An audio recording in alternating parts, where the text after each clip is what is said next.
Good evening. For those of you who don't know who I am, my name is Ryan Donovan, and tonight for my microculture share and tell presentation, I'm going to be discussing the aspects that make high school wrestlers their own microculture. And some of you might disagree with this, some of you might agree with it, but I think that the growing aspect of high school wrestling is showing more and more every day that it is a microculture, and it is one that is fastly rising in the United States. To start off this presentation, I want to discuss that this is the toughest high school sport there is.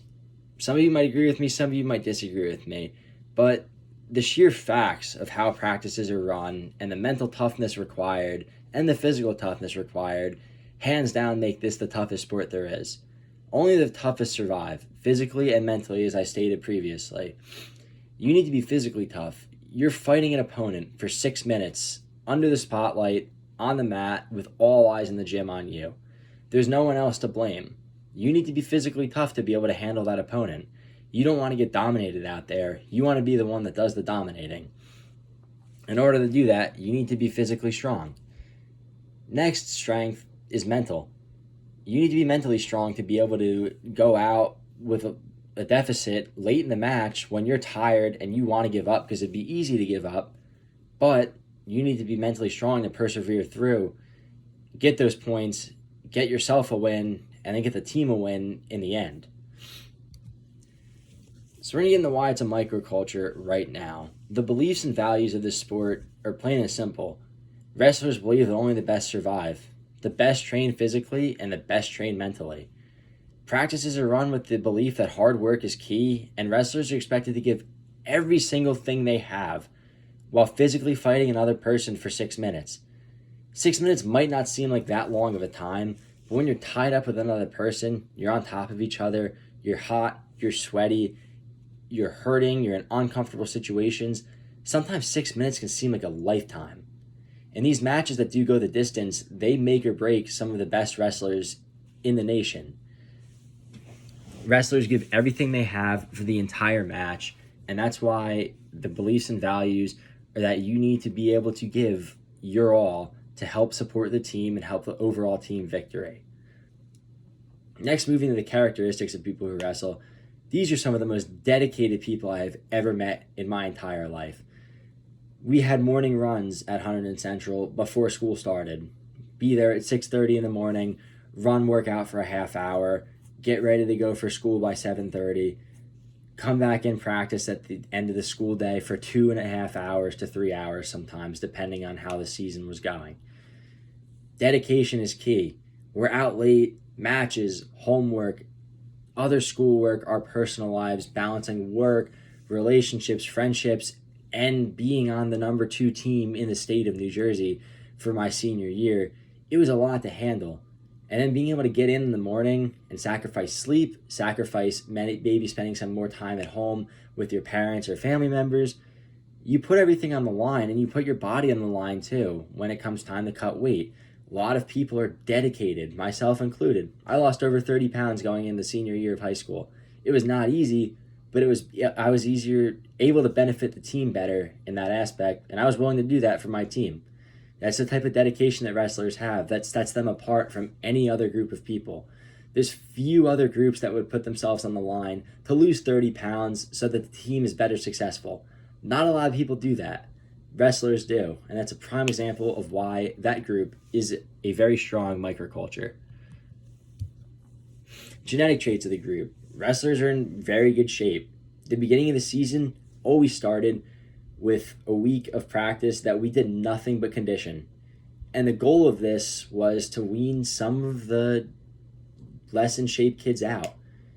This is an example of why wrestling is a microculture, because it's not for everybody. Not everyone can survive in this group. It has to be people that are in genetically good shape. They take care of themselves.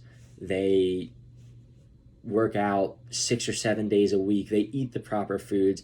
They get the proper amounts of sleep. They put their time in the weight room seriously, and they try to get better in every aspect of their physical shape every day, because it's going to make them a better wrestler out of it. Not many other sports will focus on it like this. Not many other sports have an entire week at the beginning of the season that they want to try to kick people out because they're not strong enough to survive. And that physical and mental strength isn't just an expression, it's a true thing.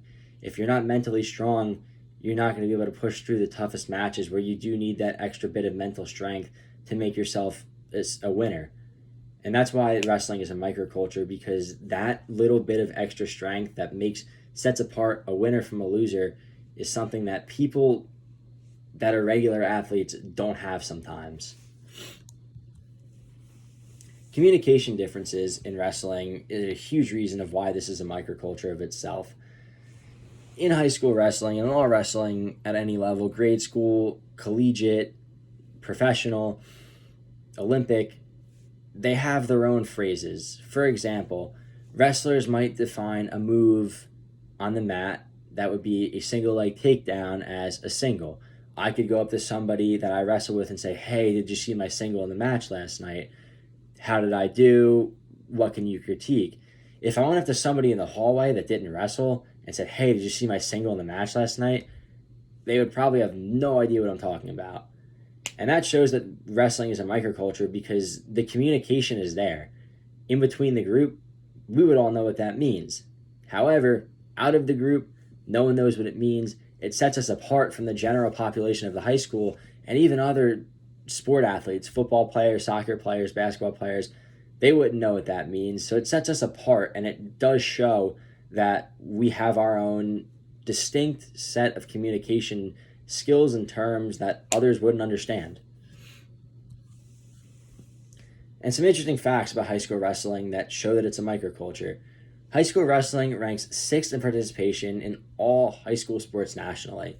It's not up there number 1, it's not number 2, it's not 1 through 5 anyway, because as I mentioned before, it's not for everybody, and only the elite and only the toughest survive. Because it's not meant for everybody, that means that the whole general population won't be able to go into the wrestling room and survive a practice, and they won't be able to last an entire season in the wrestling room and wrestle matches and tournaments and put the grueling pain, stress, and agony on their body that many wrestlers do. A second aspect is that girls wrestling is growing as well. Hunterdon County had the first all-girls dual match in the regular season last year. It was between Hunterdon Central and North Hunterdon. This shows that this is a microculture because it's a different set of people. It's girls who have worked so hard, many girls who have worked with boys for the past several years before girls wrestling was made a thing in the state of New Jersey. They used to wrestle with boys, they would wrestle against boys. And this sets wrestlers apart because in no other sport in high school in the state of New Jersey can girls and boys play on the same team together. Soccer, they have girls and boys. Tennis, girls and boys. Lacrosse, girls and boys. Everything else, they have their own differences. But in wrestling, they're set apart because they were able to wrestle together and train together. And that's why some of the girls that wrestle at Hunterdon Central are some of the most talented in the state because they have had the years of experience wrestling with their male counterparts, which makes them stronger and makes them better. The dedication and the commitment that wrestlers have mentally sets them apart in the classroom as well. And this is a microcultural aspect because in these instances that wrestlers perform better in the classroom, that shows that their traits that set them apart on the wrestling mat and in the wrestling room follow over to the classroom as well. Not many other sports need the discipline, the dedication, and the determination that wrestlers do in their everyday activities for their extracurricular sport. With that being said, those aspects don't just stop when you leave the wrestling room or you take your shoes off after your match. They carry with you in your entire life, and wrestling does make you a better person. This sport teaches you a great deal of control and not violence. Right off the bat, many people might think that wrestling teaches you violence, which is false. It teaches you how to control violence. In the sport, you're taught how to perform an arm bar, which is where you take someone's arm behind their back, you push your arm through, and you flip them over onto their back with your arm in their back.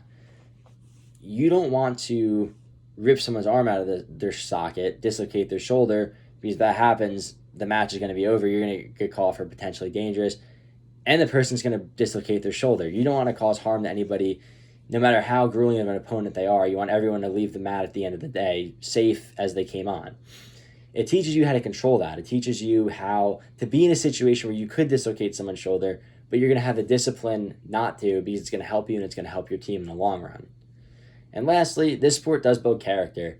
It's only you and your opponent. And this is a distinguishing factor for wrestling than anything else, because on the wrestling mat, you're under the spotlight. Every eye in the gym is on you. There's no one to blame if you lose. It's not like football where you could blame, oh, well, the quarterback threw an interception. If he didn't throw the interception, we wouldn't have lost. No. Wrestling, it's you and your opponent. There's no one to blame. There's no offensive line who didn't block. There's no goalie who let up an easy goal. It's just you, and it builds the character that if you can't do it, there's no one to blame but you. You just need to put your head back down and get back to work. Thank you for viewing my video. I hope that I was able to inform many of you on the few reasons that wrestling definitely is something that is set apart from any other high school sport in the nation and set apart from most high schoolers in general. I thank you for your time. Take care.